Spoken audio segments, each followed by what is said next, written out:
Next है आपका question number second. Question number second है find P0, P1 and P2 for each of the following polynomials. Polynomials दे रखे हैं। अब देखो आपको ये बोला कि इनकी वैल्यू फाइंड आउट करनी है। अब कैसे करेंगे? एक्स की वैल्यू या वाई जो भी हाँ टी दे रखा है, इनकी वैल्यू तो हमें दे नहीं रखी है अलग से। देखो अपन क्या लिखते हैं? पोलिनोमियल पी वाई लिखते हैं और ऑलरेडी अगले ने क्या दे रखा है? P0 है ना, P1 और P2 ये दे रखे, यानी ये जीरो मतलब जीरो कहाँ पुट करना है? जहां वाई दिखे वहां।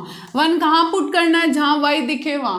और टू कहाँ पुट करना है? जहां वाई दिखे वहां आपको टू पुट करना है। ठीक है, तो तीनों की अलग अलग वैल्यू निकलेगी। तो अपन करेंगे अब फर्स्टली देखो पी वाई दे रखा है, P0 निकालना है सबसे पहले। तो P0, अब वाई की जगह मैंने जीरो पुट करना है तो जीरो रख दो जहां वाई दिख रहा है। तो जीरो का स्क्वायर माइनस जीरो और प्लस का 1। तो P0 की वैल्यू क्या आ गई आपके पास? देखो जीरो का स्क्वायर जीरो होना है, ये भी जीरो होना है, बचा क्या? ओनली 1। तो P0 की वैल्यू क्या आ गई? 1। ऐसे ही आपको P1 की वैल्यू निकालनी है। तो P1 क्या होगा? 1 का स्क्वायर माइनस का 1 और प्लस का 1। तो ये बनेगा आपका 1 का स्क्वायर 1 माइनस 1 प्लस का 1। देखो 1 और 1 कितने हो गए? 2 हो गया और माइनस का 1। तो आंसर क्या है? ओनली 1। तो P1 की वैल्यू आपके पास क्या आ गई? 1। ठीक है, अब P2 की वैल्यू आपको निकालनी है। P2 की वैल्यू रखो इसके अंदर। तो 2 का स्क्वायर माइनस का 2 और प्लस का 1। 2 का स्क्वायर क्या होता है? 4 माइनस 2 और प्लस 1। देखो प्लस वाले को ऐड करो तो 4 और 1 कितने हो गए? 5। तो 5 माइनस 2 तो कितना आया आपके पास? 3। तो यहाँ पे मैं लिख देती हूँ P2 जो है वो कितना आ रहा है आपके पास? 3 आ रहा है। ओके, तो क्वेश्चन नंबर सेकंड का पार्ट फर्स्ट कंप्लीट। अब सेकंड करेंगे अपन। इसमें भी वही P0 निकालना है सबसे पहले। तो जहां आपको T दिख रहा है वहां आपको जीरो पुट करना है। तो देखो 2 प्लस 0 प्लस 2 इंटू 0 का स्क्वायर माइनस 0 की क्यूब। तो देखो यहाँ पे और बाकी सारे जीरो हो जाएंगे, प्लस जीरो माइनस जीरो। तो P जो जीरो की वैल्यू है वो क्या आ जाएगी आपके पास? 2। ओके, अब फिर निकालना आपको P1 निकालना है। तो P1 निकालो 2 प्लस का 1, जहां T दिखे वहां 1 पुट कर दो, प्लस 2 इंटू 1 का स्क्वायर माइनस 1 की क्यूब।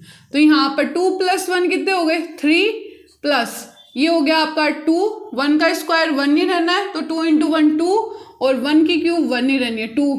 ठीक है, तो 3 प्लस 2 कितना हो गया? 5 माइनस 1। तो P1 की वैल्यू कितनी आ गई आपके पास? 4। अब आपको निकालनी है P2 की वैल्यू। तो देखो 2 प्लस 2 इंटू 2 का स्क्वायर और माइनस 2 की क्यूब। वैल्यू पुट कर दे सब, जहां T दिख रहा है वहां 2 पुट करना है। ओके, तो देखो यहाँ पर 2 प्लस 2 4 हो गया, प्लस यहाँ पे देखो 2 का स्क्वायर 4 2 जा 8 हो गया, माइनस 2 की क्यूब कितनी हो गई? 8 हो गई। देखो माइनस का 8 और प्लस का 8 कट हो गए। तो यहाँ पर P2 की वैल्यू कितनी आ जाएगी आपके पास? 4 आ जाएगी।